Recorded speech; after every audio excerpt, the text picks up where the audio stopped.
Hello everyone and welcome back to the Great Book of Grudges. My name is Nathan and we're back with another Total War Warhammer video. SFO Grimhammer is rapidly approaching its newest patch, the Sundering, which focuses around the High Elves and the Dark Elves. And I've teamed up with Venris to showcase the newest changes coming in this patch cycle.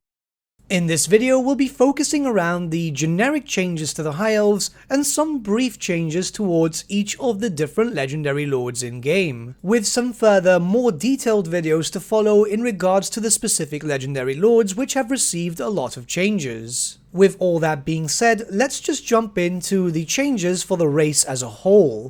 The first change is nothing major, yet a very welcome visual enhancement. Elven archers will now have quivers on their person, which, as I said, doesn't change the game, however it is incredibly immersive and makes a lot of sense. You want to see your archers actually having quivers full of arrows. Another change is that the High Elves will now passively generate one new influence per turn. This might not seem very noticeable now, however the influence mechanic has been drastically changed, and influence will play a larger part in your campaigns from now on with SFO Grimhammer. Influence will be heavily used in the new technology branch known as Influential Advancements. This is available to every legendary lord for the High Elves. Here you'll be able to spend influence for a number of buffs per turn. Each of the buffs vary drastically. You can, for example, increase your lord recruit rank for a while, or focus around making certain agents much more powerful on the battlefield and even having a less chance to miscast. All of the different technologies on this tab are situational and based on your current playstyle and what you're currently doing, so as long as you have the influence to spend, you have a lot of options. A new building branch has been added in for the High Elves, which not only benefits you defensively, but offensively too. As you can see, it's focused around magic, providing armies in the province with increased magical resistance and magical attacks, with some phoenixes added to your garrison. But it's also got some faction-wide effects which will benefit you all campaign, with the effects being as follows. Miscast base chance being reduced for all characters, Winds of Magic power reserve increased for all armies faction-wide, and finally physical resistance increased when defending for all armies faction-wide. The intrigue at the court mechanic has been radically changed. These changes have come into effect by the modder known as Prop Joe. As you can see, now you can use your influence for a wide variety of different situations, and it's not just the whole basic increase and decrease relations. With influence, you can now, of course, do the usual, but you can also sign military alliances, defensive alliances, establish trade, declare war on enemies, make peace, and confederate. Now, there is a lot more to this specific change, so let's just jump right in. Firstly, as you start getting more base relations with certain factions, you'll also get some discounts when in regards to these triggers. The discounts themselves won't be too large, so don't expect them to be near enough free, but it will be extremely useful if you end up using this mechanic fairly often. A perfect example as to why you would use influence to confederate is right here. You see, Alifanar has been forced back to the Shrine of Cain, and that is his only remaining settlement. Morathi seems to be aiming directly for him, and I would like to be able to have the opportunity to be able to recruit him before it's too late. This is very useful, especially for lords who might not start in Orth such as Tecla or even Imric.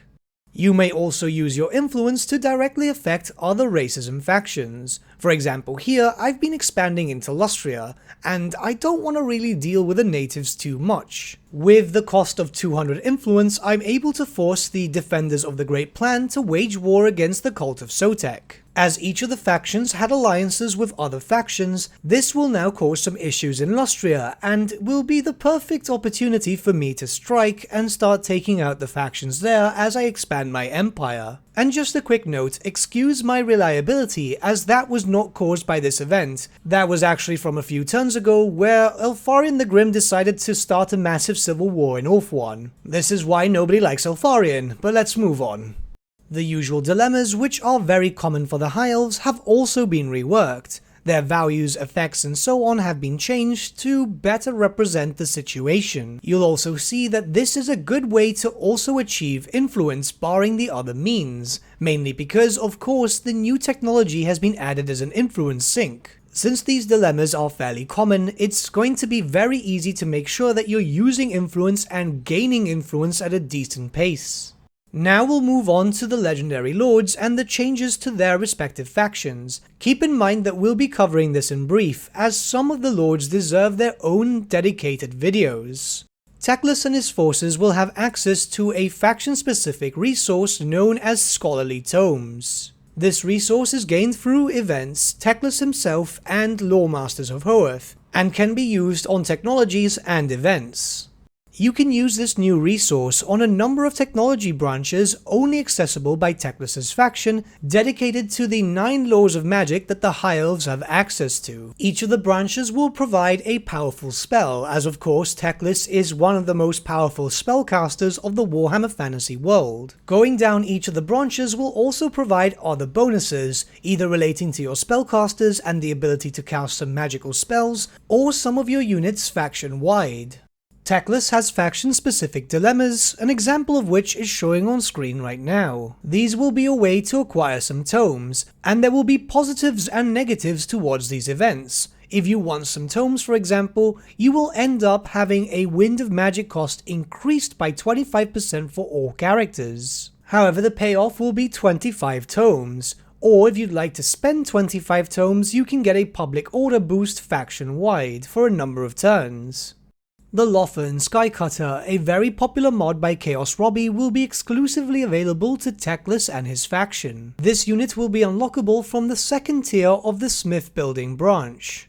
Teclis himself will have access to 2 complete new branches of the Technology tab, Retribution and Unity. However, during your campaign you may only pick one. As soon as you've picked one, the other one will lock. Both of which have their own specific currency, Unity for Unity and Retribution for Retribution.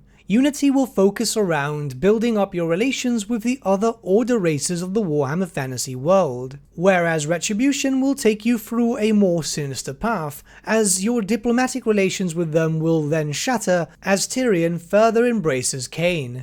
Tyrion will also benefit from a unique mechanic regarding the unity of the elves, where you will get unique bonuses for confederating with other factions. In this example, I am confederating with the territory of Elarion. The bonuses from this faction are campaign movement range plus 5% for all armies, growth plus 10, weapon strength plus 10 for Elarion Reavers and Silverhelm units, and range plus 25% for Elarion Reaver archer units. Elariel will also have a new unique currency known as Gifts of Isha. These are gained through technologies, high trust in Elariel, and of course the power of nature. The gifts can be used on the Blessings of Isha. These blessings can be found in the form of a new branch in your technology tree, which has 5 separate sections: Love, Vengeance, Mother, Purity, and Life. Each of the technologies here will have a variety of different benefits. Some will focus directly on Elariel, making her a bit more potent on the battlefield, while others will benefit your faction as a whole.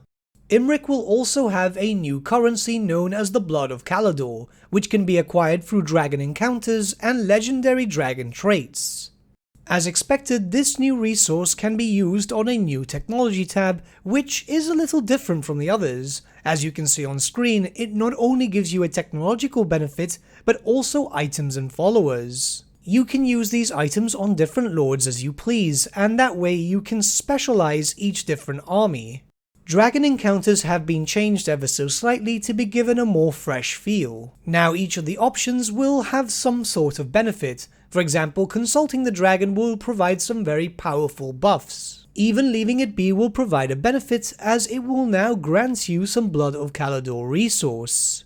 Alithanar also has his own unique resource, known as Soul Tokens, but this one is a bit different, as it is completely dependent on the amount of times that you use the Rite of Moray Heg. The rite itself has also been given a bit of an update to give you more reason to be able to use it, as of course when you use one, it temporarily locks the others for a few turns. A new unit has also been made available for Elfari exclusively, known as the Shadowstriders. These are fast-moving spear infantry units. This further adds for a more thematic approach for Elfari's armies, as now you have a decent amount of shadow-based units. The unit is anti-large, a master ambusher, defender, and can cause enemies to bleed. And finally we have the new technology for Elfari the Grim. This one is a bit different to all the others. To be able to unlock this technology, you need to upgrade Venris. Most of these new technologies will focus around buffing up your troops against certain races. And Elfari is a rather curious case here, as obviously he doesn't care about the other order races, and will even buff up his troops against them too. Meaning that yes, if you so want to, you can lead an invasion against Bretonnia or the Empire or the Dwarfs, and have some buffs to be able to do increased damage against them. These are some of the changes you can expect in SFO Grimhammer the Sundering. Now of course, as I had stated before, much more detailed videos will release soon enough in regards to legendary lords which had received the most changes. And soon enough we'll also be able to showcase the upcoming changes for the Dark Elves. But until then, if you would like more information regarding the new SFO Grimhammer patch, might I suggest joining the official Grimhammer Discord, the link of which can be found in the description below. But with that, my friends, we've come to the end of our video. Thank you so much for watching. If you did enjoy the video, might I suggest giving the video a like, or even subscribing to the channel, as it really does help us out.